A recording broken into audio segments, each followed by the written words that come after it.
This is the full process of how and why we built a big fireplace hearth from scratch, all the tools and materials we used, what we got right and what we got wrong.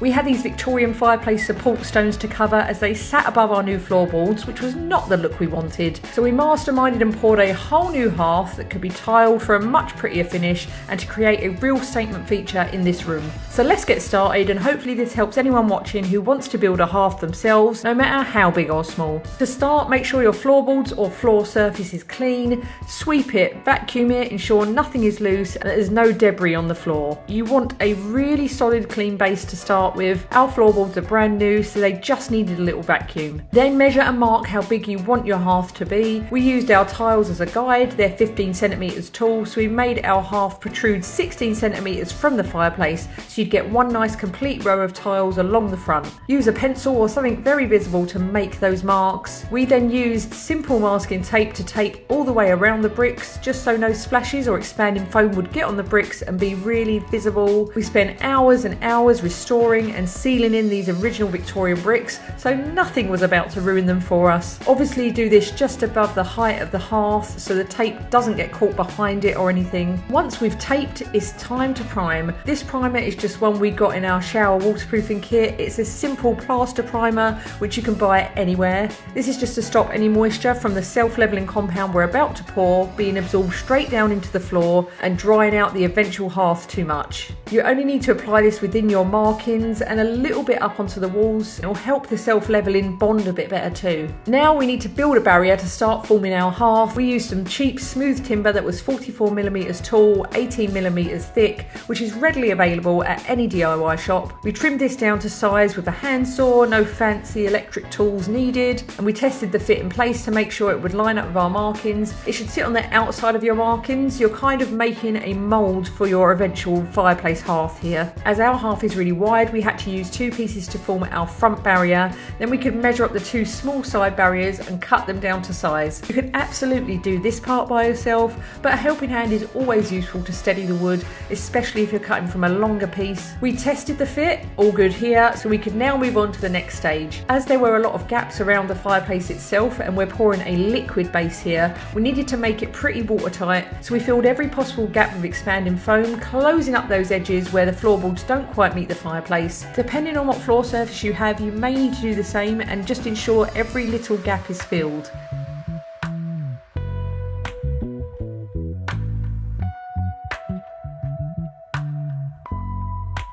Then we hit a bit of a bump as we went to attach our wooden barrier.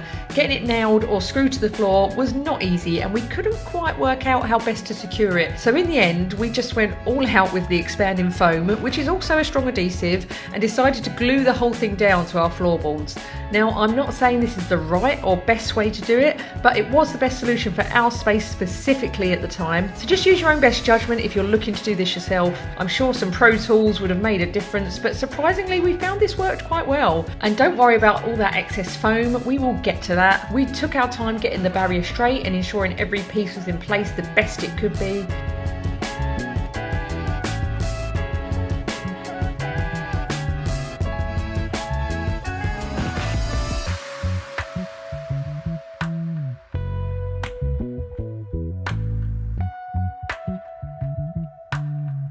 We also supported it with some wood offcuts to brace the barrier and help it stay in place. And while the whole thing looks a bit of a mess now, I have to say it was pretty strong.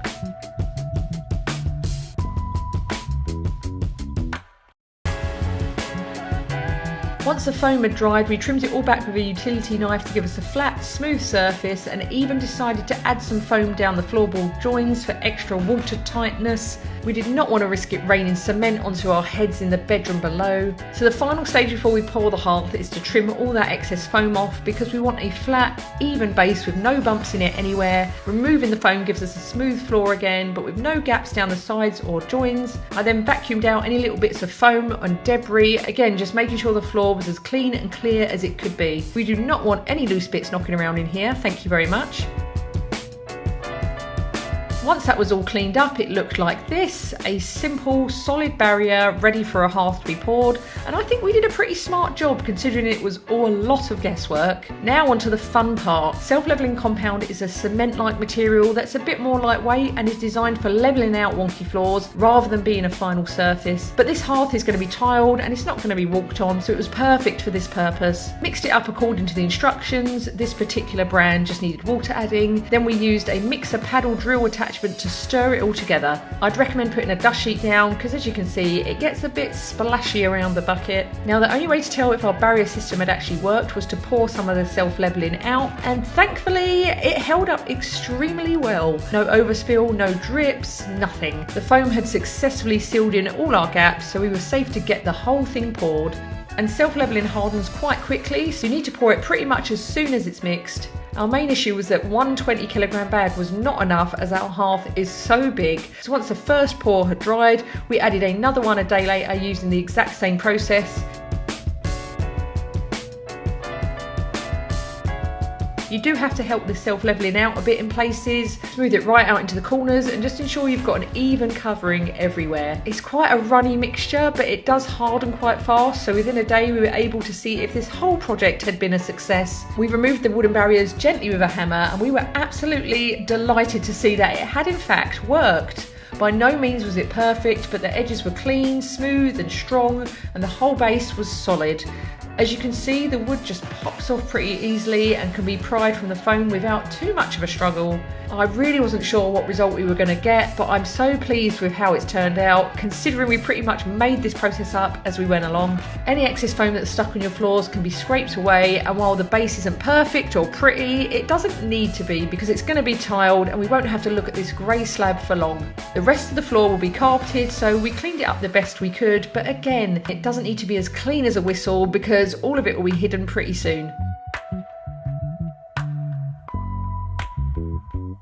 So now we have a fantastic solid fireplace hearth where one never existed before, and those 130-year-old fireplace support slabs are fully hidden from view. But before I get to tiling, I'm going to use that same simple primer to prime the hearth so the moisture from the tile adhesive doesn't absorb straight into the base and it'll bond a bit better too.